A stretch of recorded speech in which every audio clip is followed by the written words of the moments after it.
इस एज में I guess सबकी प्रॉब्लम होती है। ये जो फोकस और कंसंट्रेशन की जो प्रॉब्लम है वो किस किस की है, हैंड रेज कर दीजिए। कॉमन प्रॉब्लम है तो कॉमन उसका सॉल्यूशन मैं आपको बता दूंगा। ठीक है, किस किस की प्रॉब्लम है ये फोकस और कंसंट्रेशन वाली, कि कभी मन एक जगह नहीं लगता है। जब जब आप आपके बच्चे स्टडी करने की कोशिश करते हैं, अगर मैं आपके लेवल पे बात करूँ, आप कोई भी काम करने की कोशिश करते हैं तो कभी एक एक मिनट में कभी आपका ध्यान इधर चला जाता है, कभी आपका ध्यान उधर चला जाता है।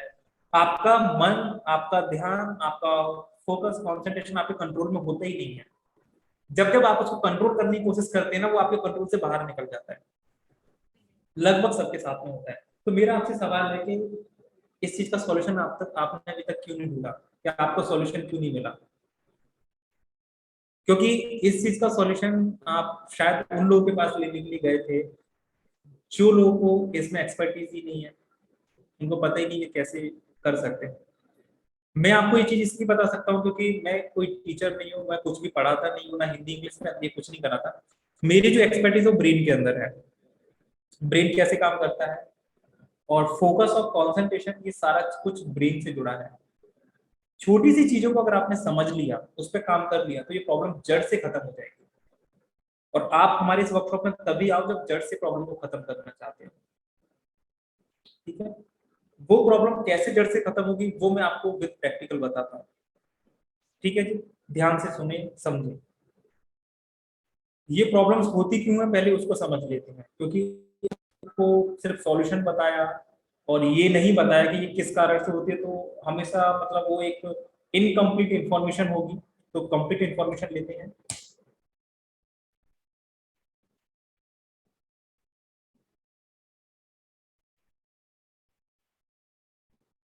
और देखिए ये आपको सामने दिख रहा है लेफ्ट और राइट ब्रेन। जब आप लेफ्ट और राइट ब्रेन को देखेंगे तो ये हम हमेशा आपको ना दो पार्ट में दिखाई दिखाई देगा, और दो अलग अलग कलर में आपको दिखाई देगा, और इनके अलग अलग फंक्शंस आपको देखेंगे। जैसे इसको अगर जूम करके देखते हैं तो लेफ्ट ब्रेन के फंक्शंस कुछ और है, राइट ब्रेन के फंक्शंस कुछ और है। कहने को ब्रेन तो हमारा एक ही है, लेकिन ये दो पार्ट में डिवाइड है, और यहीं से प्रॉब्लम स्टार्ट हो जाती है। आपने जब भी अभी मैंने जो आपको पिक्चर दिखाया, आपने देखा कि ये पिक्चर में दो अलग अलग कलर के थे।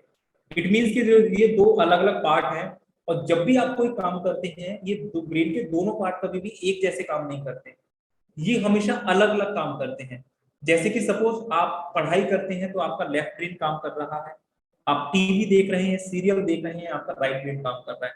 तो जब लेफ्ट ब्रेन काम करेगा तो राइट ब्रेन सो जाएगा, और जब राइट ब्रेन काम करेगा तो लेफ्ट ब्रेन सो जाएगा। इस कारण से क्या होता है कि एक चीज तो हमें बहुत अच्छे से याद होती है, like picture, movie, TV, serial, दोस्तों के चेहरे, कुकिंग करना, ड्राइंग करना, और ये घर में फैमिली मेंबर सब हमको याद रहता है, वो हम कभी नहीं भूलते। हम पढ़ाई करते हैं वही भूलते हैं। और हमको ऐसा लगता है कि बच्चे की मेमोरी कमजोर है। किस किस को लगता है कि बच्चों की मेमोरी कमजोर है? किस किस को लगता है कि हमारे बच्चे की मेमोरी कमजोर है, भूल जाते हैं? बिल्कुल नहीं है। मैं आपको ये प्रूफ कर सकता हूँ, बिल्कुल भी नहीं है। अगर कमजोर होती तो वो आपको भी भूल जाते, पर आपको नहीं भूलते वो। है ना? ऐसा कभी वो टीवी देख उनको ना अपना कोई सीरियल दिखाइए, अगर वो सीरियल देखने के बाद भूल गए तो हाँ कमजोर है।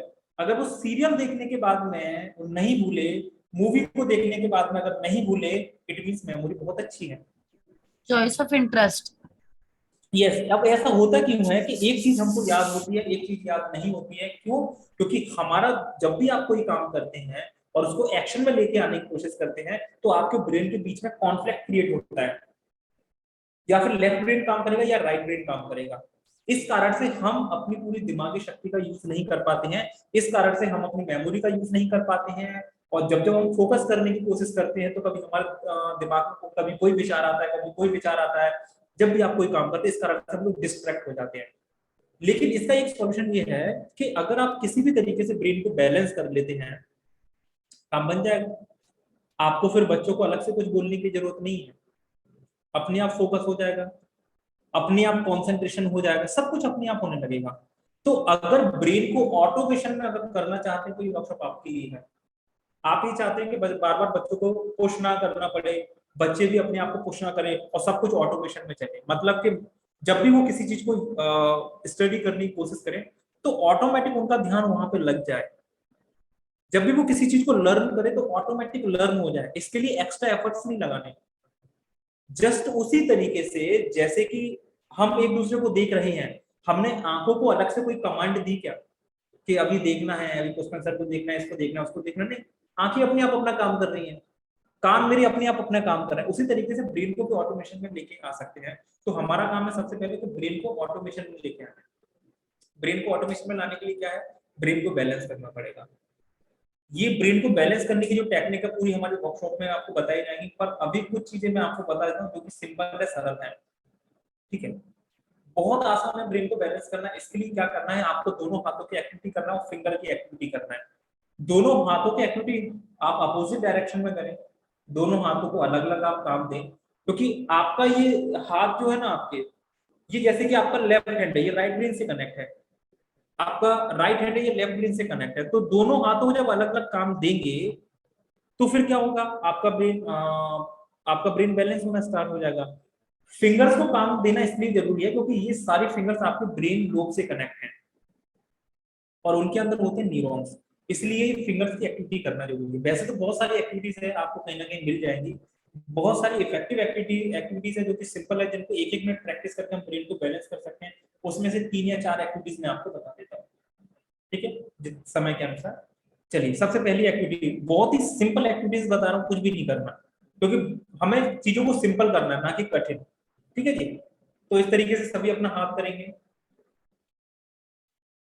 इस तरीके से हाथ करने के बाद क्या करना है, आपको हर एक फिंगर्स को ना बहुत अच्छे से पुश करना है, बहुत अच्छे से पुश करना है। ठीक है, जैसे सबसे पहले आपने अपने अंगूठे को पुश किया इस तरीके से अच्छे से, मतलब आपको ना वो प्रेशर जो है ना वो अंगूठे पे फील होना चाहिए कि आपने कुछ दबाया है ना, इस तरीके से।